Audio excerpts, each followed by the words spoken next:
Welcome to the first official episode of Flashback Fridays here on my channel. My name is Shane O'Jack. Thanks for taking some time to listen in. I know it's not Fridays. I had some technical difficulties with my computer and some software, but let's get right down to it. What is Flashback Fridays? Well, I'm a bit of a historian buff, so I thought I'd start my first ever official series as, the history on some of the older games that we've played throughout times. I'm not going to restrict these gameplays to just Xbox 360. I'm also going to try to find games from old consoles like Nintendo, Sega Genesis if I can. I will give you gameplay commentaries on games that I find from any console, if possible, depending on if I have the resources to do it. So I'm going to bring you some gameplay, I'm going to bring you some history, and also the experiences with the game. As you can see on the screen, the first game that we are featuring today is Call of Duty 4 Modern Warfare. Easily one of the greatest games of all time, in my humble opinion. Not that it matters all that much, it's all dependent on you, the viewer. I chose this game specifically because it is probably the reason most commentators exist. That's right. I joined up in YouTube in 2006, and when I first got this game, I went straight to YouTube to try to get better and look at stuff that would help me, tips and tricks, if you will. So let's talk about the game. The game has sold over 13 million units worldwide, according to Activision, late December 2009. It could be well above 15 million now. I don't have any current statistics for you, but still, 13 million units for a game like this is a hell a lot of units. As you know, developed by Infinity Ward, it's the first game from the Call of Duty franchise to move away from the World War II era. When I thought of World War II online, or when someone mentioned over Xbox Live, the first thought that came to mind was Call of Duty, and it was obviously a very smart thing that Activision and Infinity Ward moved away from this stigma being known as a Call of Duty World War II genre. Now Modern Warfare is thought as Modern Warfare, and World at War, Black Ops, a little bit older in the timeline. Now, things about this game, the campaign was really good. It followed SOAP and obviously Captain Price as their adventures trying to find those nuclear terrorists, but Infinity Ward and Activision knew where the strength of this game would really lie, and that's in the multiplayer. It can be defined by three things: fast gameplay, customizable classes, and the introduction of kill streaks. Now, the fast gameplay has to do with the spawning system and also the somewhat small maps, and it makes for a really great time. Some rage quitting sometimes, and some raging, but all in all, the highs were higher than the lows. Now, the customizable classes, as I know for the first time, you could choose your kill streaks, you could choose your perks, the kill streaks, not the kill streaks, I always say the kill streaks, I don't know why. I keep on meaning to say you get to choose the weapons you use, the perks you use, and some equipment.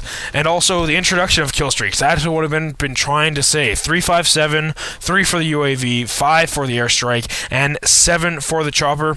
Quickly, if you're going to compare kill streaks across the Call of Duty franchise, 3 and 5 are somewhat the same, UAV and the airstrike, but the 7 in this game might be 11 or 12 in the future Call of Duties, Modern Warfare 2 and Modern Warfare 3. And I say that because if you remember playing this game, the chopper, it's a game changer, and a game changer at 7 seems a little low, but obviously they weren't thinking that far ahead. They didn't truly know how much of a great game they had in their midst. There were high praises for the game before it released, but that's another thing.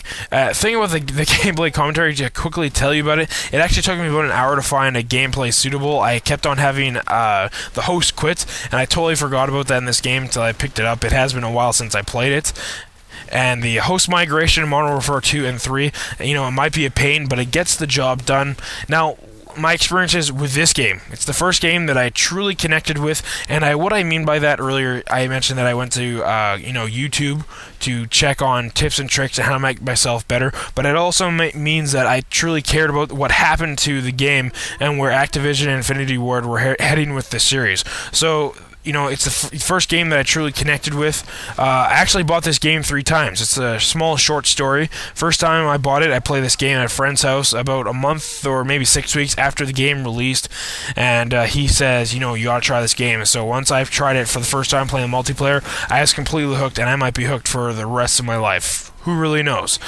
Second time, I actually scratched the disc on this game on my first copy, so I had to buy a second one right away, and that got me through until World at War released. And when World at War released, I actually traded in this game. I know, I'm a little bit of an idiot to trade in this game. It's the best Call of Duty, in my opinion, since they started making these games. And when I traded in, I used it for credit to get it at a EB Games, which is the equivalent of a GameStop up here in Canada. So, and the third time, I just ended up buying the game because I wanted to have it again while I had all the Call of Duties. And I think it wasn't up until Call of Duty 2 where I stopped trading in the games and just bought the game outright without being a cheapo and just getting credit for the games. And it also led me to game battles, and game battles is the the sort of, it's the ladder, the social and competitive ladder that's associated with the Major League Gaming Tour, or sorry, MLG, as I should call it. I've never been good at Call of Duty, but what Game Battles did was it allows me to play with people from around the world that I connected with, and I could play with as friends or as a clan, and just have someone to play with, because not all my friends like playing video games, and it led me to that. The gameplay is coming up to an end just here in about a minute or so. I'm going to be bringing you, hopefully, a Flashback Friday on Fridays from now on, not a Sunday, as this commentary is going up on YouTube. The next game that we're going to feature is going to be from Nintendo 64. It is another FPS game. I'm not going to give you any details to what it is other than that, but you can hopefully be looking forward to see that on Friday of next week. I'll have a commentary as well, or something else in the middle to satisfy the needs of everyone. But this has been the first official episode of Flashback Fridays. I do thank you for tuning in, and please rate and comment down below, but most importantly, subscribe. Without you, the viewer, I cannot really truly appreciate from what you guys have. Once again, thanks for tuning in. My name is Shane O'Jack. Until next time.